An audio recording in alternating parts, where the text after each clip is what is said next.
Hello, and now let's discuss today's topic. Greenland officials had a quick response to Trump's random outbursts on social media. President Donald Trump announced he's planning to send a U.S. hospital ship to Greenland, claiming he's dispatching the vessel because Greenlanders are not receiving proper health care. Working with the fantastic governor of Louisiana, Jeff Landry, we are going to send a great hospital boat to Greenland to take care of the many people who are sick and not being taken care of there. It's on the way. He wrote in a Saturday Truth Social post alongside what appeared to be an illustration of USNS Mercy, the lead ship of hospital ships in non-commissioned service with the U.S. Navy. In December, Trump named Landry as his special envoy to Greenland. Trump's post came hours after Denmark's military said its Arctic Command forces evacuated a crew member of a U.S. submarine in Greenlandic waters for urgent medical treatment. It is unclear if Trump's post had any connection to the evacuation. He did not clarify whether Greenland asked for the extra medical assistance, nor why they would need it. On Sunday, Greenland's Prime Minister Jens Frederik Nielsen said no thanks to Trump's plan to send the ship to Greenland in a Facebook post.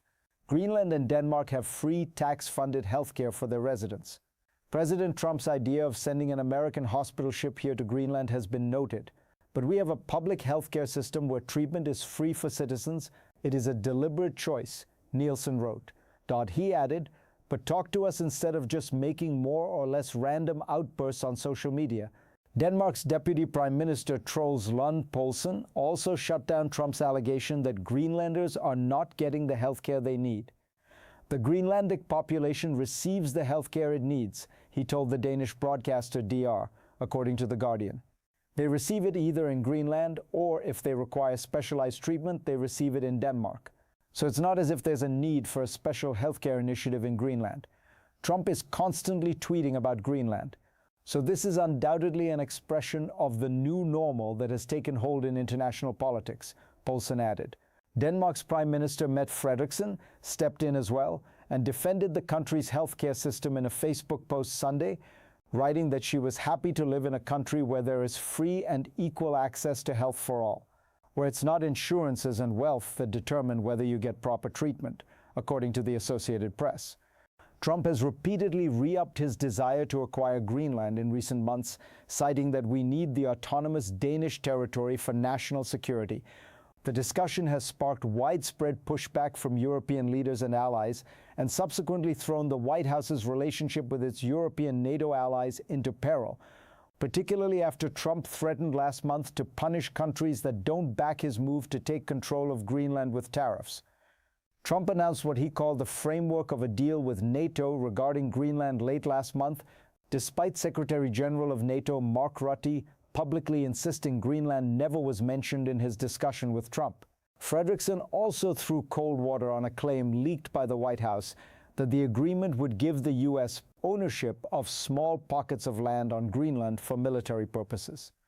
And now let's talk about the next topic. A voice sounding like Trump called into C-SPAN, and his name was a pseudonym Trump has reportedly used, John Barron, complained about the Supreme Court's ruling against Trump's tariffs. A man named John Barron called into C-SPAN's Washington Journal on Friday morning to complain about the Supreme Court's ruling against President Donald Trump's tariffs. Barron was described as a Republican from Virginia, and as he began talking about the worst decision the Supreme Court has ever made, his voice sounded a lot like Trump's.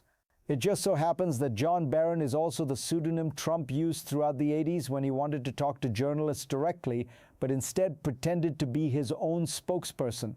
This is the worst decision you ever have in your life practically, Barron said on C-SPAN.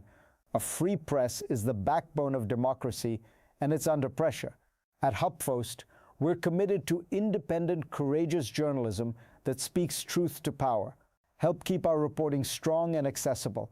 Join our membership program today. He continued, this is a terrible decision, and you have Hakeem Jeffries, he's a dope, and you have Chuck Schumer, who can't cook a cheeseburger.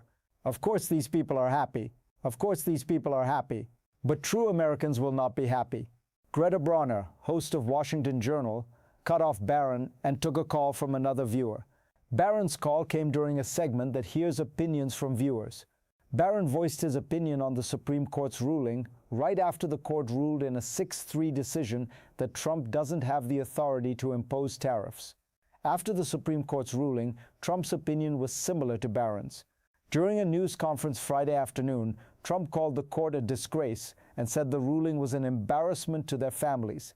The Supreme Court's ruling on tariffs is deeply disappointing, and I'm ashamed of certain members of the court, absolutely ashamed, for not having the courage to do what's right for our country, Trump said. The White House did not immediately respond to a request for comment. C-SPAN said the call was not the president. The call came from a Central Virginia phone number and came while the president was in a widely covered in-person White House meeting with the governors, C-SPAN wrote on social media.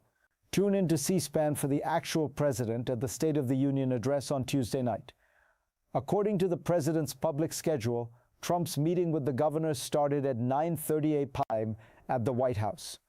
Two of the governors Trump met with began their post-meeting news conference at 11:53 a.m. At the Grand Hyatt in Washington, D.C., Trump held a private meeting beginning at 10:30 a.m., which was closed to the press. Barron called into C-SPAN at 10:51 a.m. According to a 2016 Washington Post article, Barron was Trump's go-to alias when he was under scrutiny, in need of a tough front man or otherwise wanting to convey a message without attaching his own name to it. Barron was quoted several times throughout the 1980s, but in 1990, Trump testified in a lawsuit.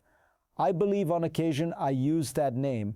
Trump also has reportedly used a different pseudonym apart from John Barron. A former People reporter said that in 1991, Trump admitted to her that he pretended to be a spokesperson named John Miller. He said that he was sorry that he made the call. That was a joke that went awry. Sue Carswell said in 2016. And now let's talk about the next topic. Kash Patel faces backlash for flying to Winter Olympics. Partying it up with Team USA Patel reportedly used an FBI jet to check out the final days of the Milan Cortina Games and joined Team USA in the locker room following the gold medal win over Canada. FBI Director Kash Patel is facing backlash for reportedly using an FBI jet to head to Italy, where he spent the final days of the Winter Olympics watching hockey and celebrating Team USA's gold medal win over Canada on Sunday.